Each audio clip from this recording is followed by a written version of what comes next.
दोस्तों एक वक्त था कि मशहूर गेम एंग्री बर्ड हर मोबाइल में मौजूद हुआ करती थी।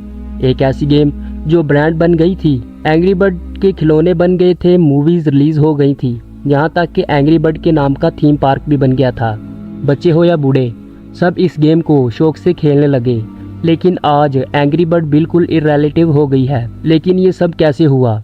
दोस्तों 2003 में यूरोपियन कंट्री फिनलैंड में 3 गेम डेवलपर रहते थे, यानी ये लोग गेम बनाया करते थे।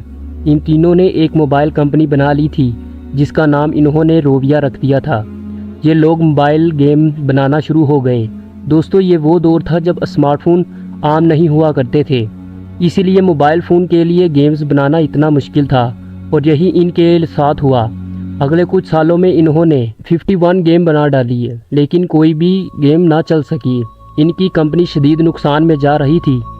फिर इनकी 52 गेम मार्केट में आई। दोस्तों इस गेम का नाम एंग्री बर्ड था, एक ऐसी गेम जिसने इनकी ज़िंदगी बदल दी। ये बात 2009 की है जब इन तीनों ने एक गेम एंग्री बर्ड बनाई थी, जिस गेम में परिंदों को फेंककर चीज़ों को तोड़ा जाता था। सिंपल लेकिन बहुत आसान कंसेप्ट। दोस्तों कुछ ही महीनों में ये दुनिया की सबसे ज़्यादा डाउनलोड करने वाली गेम बन गई थी। दुनिया भर में इस गेम के मुतालिक बातें हो रही थी।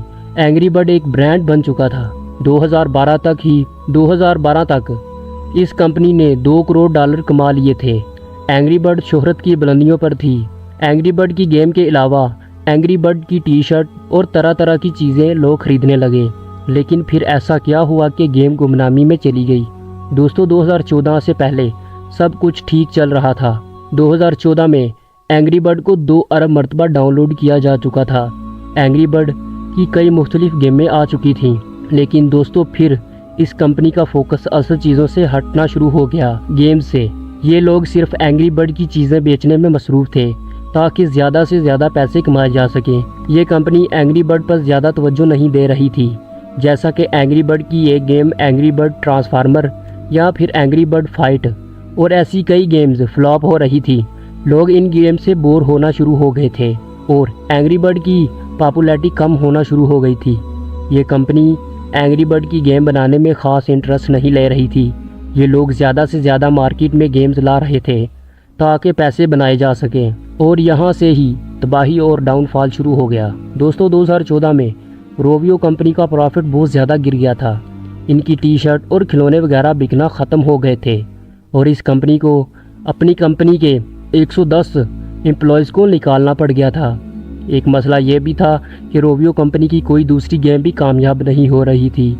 इन्होंने अपना सारा इन्हिसार एंग्री बर्ड पर किया हुआ था। इनकी सारी गेम्स फ्लॉप हो रही थी। 2014 में कंपनी बैंकरप्ट होने वाली थी, लेकिन फिर 2016 आया और इस कंपनी को एक सहारा मिल गया। यह सहारा एंग्री बर्ड की एक मूवी थी जो काफ़ी हिट हो गई थी। ऐसा लगने लग गया था कि एंग्री बर्ड फिर से एक ब्रांड बन जाएगा। 2019 में इस कंपनी ने बहुत गलत फैसला ले लिया, एंग्री बर्ड्स को रिमूव कर दिया था। इसी बात से एंग्री बर्ड्स के बच्चे कुछ फैंस गुस्सा हो गए थे और बाद में इस कंपनी को अपने फैंस से माफ़ी मांगना पड़ गई थी। और दोस्तों यही से एंग्री बर्ड बिल्कुल ख़त्म हो गई थी। कभी दुनिया की सबसे फेमस गेम आज बहुत ज़्यादा इररिलेटिव हो गई है।